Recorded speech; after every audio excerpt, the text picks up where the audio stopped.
আমার আজকের ভিডিওটা যারা জ্বরে অসুস্থ হয়ে ঘরে পড়ে থাকে, খাওয়া দাওয়া করতে একদম ভালো লাগে না, তাদের জন্যই। আসসালামু আলাইকুম, আমি নীলা বলছি ঢাকা গাজীপুর থেকে। ছোট ছোট অংশ নিয়ে ভিডিওটা সাজাইছি, আশা করি আজকের ভিডিওটা আপনাদের ভালো লাগবে। যে যেখান থেকে বসে আমার ভিডিও দেখতেছেন এবং দেখবেন, কাছে কি দূরে, দেশ এবং দেশের বাহিরে, আশা করি আল্লাহর রহমতে সবাই সুস্থ আছেন, ভালো আছেন। আলহামদুলিল্লাহ, আপনাদের দোয়ায় ভালোবাসায় আমার পরিবারের সবাইকে নিয়ে আমরাও ভালো আছি। তেজা এখানে আমি যে ভিডিও শুরুতে বলছিলাম যে আমার আজকের ভিডিওটা যারা অসুস্থ, জ্বরে ও অসুস্থ ঘরে পড়ে আছে তাদের জন্যই। কিন্তু তাদের তো খাওয়া দাওয়া করতে ভালো লাগে না।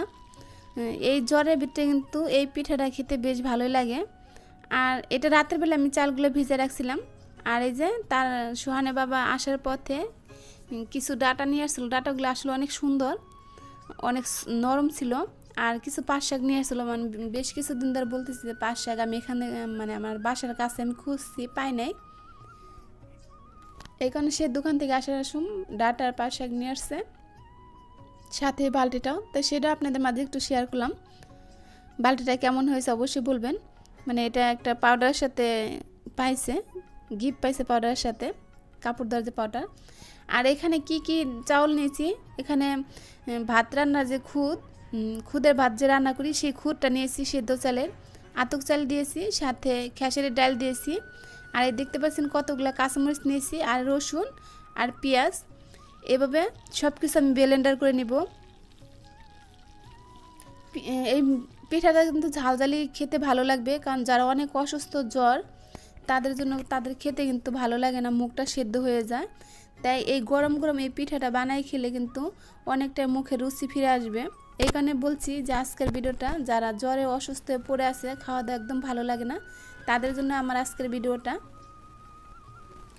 তো এখানে আমি কাঁচামরিচ, পেঁয়াজ আর ওই যে চাল ডালগুলো একসাথে ব্লেন্ডার করে নিয়েছি। মানে ব্লেন্ডার করে এখানে সামান্য একটু হলুদের গুঁড়া দিয়ে দিলাম কালারের জন্য। তো আমি একসাথে মিশিয়ে নেব, আর স্বাদ অনুযায়ী লবণ দিয়ে দিছি। আর এভাবে একটু একটু করে পানি দিয়ে আমি ব্যাটারটা পারফেক্ট গুলিয়ে নেব, কারণ একসাথে সবগুলো পানি দিব না। একসাথে যদি বেশি পানি দিয়ে দিতে পাতলা হয়ে যাবে, আবার পাতলা হলে কিন্তু বানাইতে একটু অসুবিধে হয়ে যাবে। তো এখানে আমি অল্প অল্প করে এখানে পানি মিক্স করে কিন্তু একটা ব্যাটার তৈরি করে নিয়েছি, দেখতে পাচ্ছেন। তো এরপর যে আমি একটা প্যান বসিয়ে দিয়েছি, প্যানটা যখন গরম হয়ে গেছে এখানে আমি একে একে মানে গুলাগুলা দিয়ে দিচ্ছি।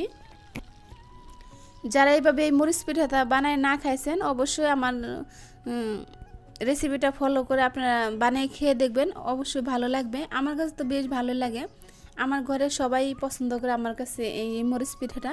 আমার যে দুটো বাবুরা অনেক পছন্দ করে, মানে ওরা বানালে আর কিছু বলে না, বলে যে আম্মু এই পিঠাটা অনেক মজা হয়েছে। তো যারা না খাইছেন অবশ্যই বা বানিয়ে খেয়ে দেখবেন, ভীষণ ভালো লাগবে। আর আমি যতগুলো চাউল নিয়েছিলাম সবগুলো কিন্তু এখানে গুলে নিই, অর্ধেকটা নিয়েছি, অর্ধেকটা আমি নর্মাল ফ্রিজে রেখে দিয়েছি, আবার 2-1 দিন পরে বানিয়ে নিব।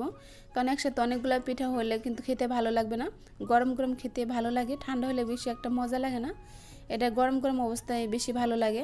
তা আমি অর্ধেকটা বানিয়েছি, আর অর্ধেকটা আমি মানে গুলার আগে আমি রেখে দিয়েছি, পরবর্তী আবার মরিচ ব্লেন্ডার করে পরে আমি বানিয়ে নিব, কারণ এটা কিন্তু ঝাল ঝাল খেতে ভালো লাগে। তাই পিঠাগুলো আমি বানিয়ে নিলাম। আর এই পর্যায়ে যে দুধটা বসিয়ে দিলাম, সোহানে বাবার জন্য একটু কফি বানাবো। তো এখানে আমি মানে আমার আম্মা, আমার শাশুড়িমা হেরা নিচে একটু হাঁটতে গেছে, শুধু আমার ছোটো ছেলে আর সোহানে বাবার জন্য বানালাম, কারণ সোহান স্কুলে চলে গেছে।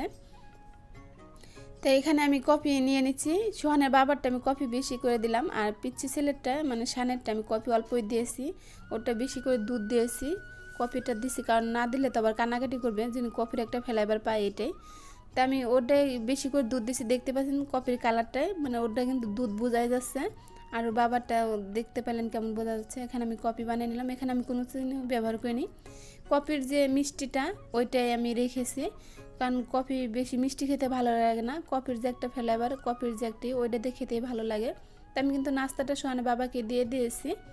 আর এর মাঝে পিচ্ছিটাকেও আমি কফিটা দিয়ে দিলাম, ওর বাবা খাচ্ছে, আর আমার মোবাইলে ইউটিউব থেকে একটা মেসেজ আসছে, সেটাই চেক করতে আসে আর খাচ্ছে, কারণ সে তো সময় পায় না, এটা রাত্রেবেলা আসছিলো মেসেজটা। আর আমি তো তেমন কোনো কিছু বুঝিও না, আমার বাসায় তো কেউ নাই যে তাদের কাছে যাব তারা একটু দেখে দিবে। তাই যা কিছু হয় সোহানা বাবাকে দেখায়, মাঝে মধ্যে সে বুঝে, মাঝে মধ্যে বুঝে না। যখন না বুঝে তখন বলে কি ইউটিউবের সাথে মানে ইউটিউব কোম্পানির সাথে কথা বলতে হবে এই বলে। আসলে যারা না জানে ইউটিউবে আসে তারা কিন্তু অনেক ছোটোখাটো ভুল করে কিন্তু অনেক বড় বড় বিপদের মুখে পড়ে যায়। আমার সাথে তো এরকম আগের একটা চ্যানেলে হয়েছে, জানি না আল্লাহ পাক আমার এই চ্যানেলটায় কি করবে। যে পর্যন্ত আমার মনে টেস্টটা চালু না করতে পারবো ওই পর্যন্ত আমার মনে একটা টেনশনই থেকে যাচ্ছে। আসলে আমি ইউটিউব সম্বন্ধে তেমন কিছু বুঝি না, মোবাইলের সম্বন্ধে তেমন কিছু বুঝি না। তাই এখন আপনাদের সাথে মানে কথাগুলো শেয়ার করলাম। আমি চেষ্টা করি আমার সুখ দুঃখের সব কথাগুলো আপনাদের মাঝে শেয়ার করার জন্য। তাই বক বক করে কিন্তু অনেক কথাই বলে ফেলি। আসলে অনেকে অনেকভাবে, অনেকে ভালোভাবে নেবেন, অনেকে খারাপভাবে নেবেন। যে যেভাবে নেন না কেন আমার মনে চায় যে আপনাদের সাথে শেয়ার করি, তাই শেয়ার করি। আপনাদের সাথে কথা বলতে বলতে এখানে আমার ফিল্টারটা ব্যবহার করি না। ফিল্টারটা কেন ব্যবহার করি না, মানে আমার ছোটো ছেলেটা সারাক্ষণ কী করে, ফিল্টারের যে কল আছে ওই কলটা সারাক্ষণ ছেড়ে রেখে দেয়। এই কারণে বলছি যে ও যখন বুঝবে যে আম্মুর কষ্ট হয় বারবার পানিগুলো পরিষ্কার করতে, তখনই ব্যবহার করব। তখন ফিল্টারটা পরিষ্কার করে মানে ওনকার উপরে কাপড়টা চেঞ্জ করে দিলাম, কারণ অনেক ধুলবালু পরে। আর এখন তো গরমের দিন তো অনেক বাহিরে মানে ধুলবালু আছে।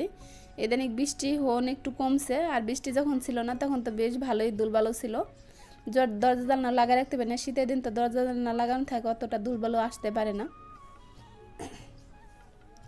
তো এখানে কারণ ঠান্ডা যখন পড়তেছে কিছু কিছু পিঠা তো খেতে হবে। আমার চালের গুঁড়োটাও অল্প কিছু আছে, চালের গুঁড়ো বেশি একটা নাই, কারণ আমার ফ্রিজে 12 মাসে চালের গুঁড়ো থাকে। কোনো মেহমান আসলে কি আমরা নিজেরাও সকাল বিকাল পিঠা বানিয়ে খাই। তো এখানে আমি 2 কেজি আতক চাল ভিজে নিয়েছি, আজকে আর ভাতের চাল দিইনি, শুধু আতক চালটা নিয়েছি। আমি কিন্তু আতক চালের সাথে ভাতের চাল দিই। তো আজকাল ভাতের চালটা দিছি না, শুধু আতক চালটা দিছি, কারণ অনেকগুলো আতক চাল আছে। আতক চালগুলো বেশি দিন থাকলে পোকা হয়ে যায়, মানে কেরিগুলা ওইগুলা হয়ে যায়। তো এখানে আজকে শুধু আতক চালের 2 কেজি ভিজিয়ে নিলাম। পরে চালটা আমি ঝর্ণা দিয়ে দিয়েছি। এর মাঝে আমি ঘরটার পরিষ্কার করে মানে গোসল টোসল করে আসলাম। আর এর মাঝে সোহানের ম্যাডাম আসছে, তাই তাকে একটু নাস্তা দিয়ে দিব। তো ঘরে সেরকম ফল কিছু ছিল না, তাই একটা ডিম সেদ্ধ করে নিয়েছি তাকে নাস্তা দেওয়ার জন্য। চেষ্টা করি কম বেশি তাকে হালকা পাতলা নাস্তা দেওয়ার জন্য, আমার যেমন সামর্থ্য আছে সেই সামর্থ্য অনুযায়ী আমি তাকে দিয়ে থাকি। তাই আমি কিন্তু দরজা লাগে ম্যাডাম পড়তেছে, তাকে নাস্তাটা দিয়ে দিলাম। এরপরে দুপুর লাঞ্চ করে একটু রেস্ট নিয়ে অনেক আপুদের ভিডিও দেখে তারপরে আসলাম রান্নাঘরে। তো এখানে রান্না করবো, আজকে বেশি কিছু রান্না করব না, আজকে সহজ রান্না করব। আজকে রান্না করব পাতলা ডাল আর পাঁচ শাক ভাজি। আর এখানে কারণ বাবুরা তৈরি খাবে না, বাবুদের পছন্দের একটা খাবার তৈরি করতেছি। ওদের কিন্তু মানে আমার দুটোটা ছেলে এই রান্নাটা খুব পছন্দ করে, অনেক ভালোবেসেও খায়, অনেক মজা করে খায়। তো এখানে ডাল আর আলু আমি ধুয়ে নিয়েছি ভালো করে। এখানে ডাল চচ্চড়ি করব। সুহান শানের দুজনের ডাল চচ্চড়িটা অনেক পছন্দের একটা খাবার, আমার ঘরে সবাই পছন্দ করে, কিন্তু আমাদের জন্য মানে পাঁচ শাক আর ডাউল রান্না করতেছি। আজকে মাছ গোস্ত তো রেগুলাই খাচ্ছি, রেগুলার মাছ গোস্ত খেতে কিন্তু পরে মানে যে একটা টেস্ট নষ্ট হয়ে যায়। মাঝে মধ্যে একটু ভর্তা ভাজি ডাউল মানে শাক এগুলো হলে কিন্তু বেশ ভালো লাগে। তো সেগুলাই করে নিব আজকে। তো এখানে আমি মানে রেসিপি আকারে শেয়ার করলাম, আপনারা যারা মন দিয়ে হয়তো ভিডিওটা দেখবেন তারা বুঝতে পারবেন। কারণ আমার ছোটো ননদে বলছিল যে ভাবি তুমি একটু রেসিপি আকারে শেয়ার করো, মাঝে মধ্যে আমার ভিডিও দেখেই, তা রেসিপি আকারে শেয়ার করলাম। এখানে আদা রসুন পেস্ট দিয়েছি, জিরার গুঁড়া দিয়েছি, হলুদ মরিচের গুঁড়া, স্বাদ অনুযায়ী লবণ, কাঁচামরিচ দিয়ে সব কিছু দিয়ে কষিয়ে তারপর কিন্তু আমি ডাল আর আলুটা কষিয়ে নিয়েছি। আর এই যে রান্নার মাঝামাঝি সামান্য একটু বাহিরে বৃষ্টি হচ্ছে, আর ওই যে দেখতে পাচ্ছেন মানে বেড়াটা, ওই বেড়াটা ওই দিনকে রাত্রে ঝড়ে ভেঙে গেছে। আর এখানে বৃষ্টি দেখতে পাচ্ছেন কেমন বৃষ্টি, তাই ভাবলাম যে আমার প্রিয় আপু আন্টি ভাইদের সাথে একটু হলেও শেয়ার করি, তাদের ভালো লাগবে। বৃষ্টি আসবে আসবে বলে মানে আসতেছে না সেরকম, সামান্য ফ্যাশনে বৃষ্টি যেগুলো সেগুলো পড়ছে। তাই যে আমার ডাল চচ্চড়িটা হয়ে গেছে। আর আমার কণ্ঠ শুনে অবশ্যই আপনারা বুঝতে পারতেছেন যে আমি কেমন আছি, কী অবস্থা আছি, কারণ গরম ঠান্ডা লেগে গেছে, মনে হয় যে গলার ভিতরে ব্যাং বেজে আছে। আমি যখন ভয়েসটা করছিলাম এই 12 মিনিটের ভিডিওটা ভয়েস করতে যে আমার অনেকটাই সময় লেগে গেছে, কারণ বারবার ভিডিওটা কাটাছিড়া করা লাগছে, মানে যখন ভয়েসটা করছি কাটাছিড়া করা লাগছে, কারণ কাশি এসে পড়ে, মনে হয় যে গলায় কী যেন একটা আটকে আছে এরকম মনে হচ্ছে। তো এই কারণেই কিন্তু একটু অসুবিধা হচ্ছে, কারণ যাদের ঠান্ডা লাগে আর একটু ঠান্ডার সমস্যা যাদের হয় তারা কিন্তু অবশ্যই বুঝতে পারবেন আমার কণ্ঠটা শুনে। খালি আমার সাথে না, যে প্রতিটা আপু ভাইয়াদেরকেই বলছি যাদের ঠান্ডা লাগে, অসুস্থ হয়, আসলে বয়স করতে গেলে কতটা যে অসুবিধার ভিতরে পড়া লাগে, যার সাথে হয় সেই কিন্তু একমাত্র বুঝে। তো এখানে আমি 5 শাক ভাজিটা আমার হয়ে গেছে, দেখতে পারতেছেন। এখানে আমি তেলে দিয়ে নিয়েছি রসুন আর পেঁয়াজ দিয়ে, কারণ আজকে আমার শুকনো মরিচটা ছিল না, বাজারে যাওয়ার কথা ছিল, বাজারে যেতেও পারিনি আর শুকনো মরিচটা আনতেও পারিনি। তা আমি কিন্তু 5 শাক রান্না করলে, যে কোনো শাক রান্না করলে শুকনো মরিচটা দিই, তা আজকে আর সেটা দেওয়া হয় নাই, শুকনো মরিচ ছাড়াই শাকটা রান্না করে নিলাম। কারণ আমরা গৃহিণী, আমরা কিন্তু সব কিছুই পারি, মানে বেশি খেতেও পারি, কম খেতেও পারি। তো এটাই আপনাদের সাথে শেয়ার করলাম। তার শুকনো মরিচ ছাড়াই শাকটা আজকে রান্না করে নিলাম। তো শাকটা আমার রান্না করা হয়ে গেছে, শাকটা আমি একটা পাত্রে ঢেলে নিলাম। তাই দেখতে পাচ্ছেন শাকের কালারটা কত সুন্দর আসছে, যেরকম সবুজ সবুজ রয়ে গেছে। আমার কাছে এইভাবে শাক রান্না করলে আর পাতলা ডাল হলে তো আর কিছুই লাগে না। কার কার এরকম খাবার পছন্দ আমি জানি না, আমার কাছে ভীষণ ভালো লাগে।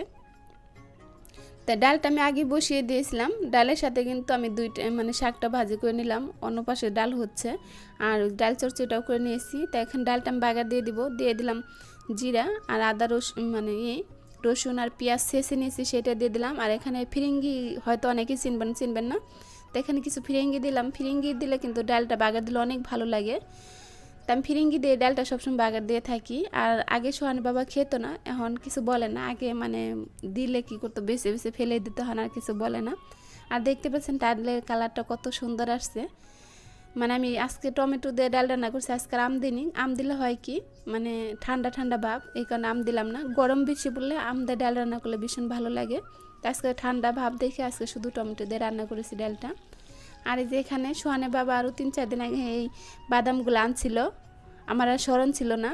তাই যে বাদামগুলো আমি এখন খোসা ছাড়িয়ে নিব, খোসা ছাড়িয়ে তারপরে কিন্তু বাদামগুলা চালবালার সাথে মিশিয়ে খেতে কিন্তু অনেক ভালো লাগে। কার কার এইভাবে খেয়ে থাকেন অবশ্যই একটা কমেন্ট বক্সে কমেন্ট করবেন। আমি তো মানে বাদাম আনলে চাল ভাজি, আবার চাল ভাজলেও বাদাম নিয়ে আসি, কারণ সোহানের বাবা এই খাবারটা অনেক পছন্দ করে, তার জন্য মূলত করা।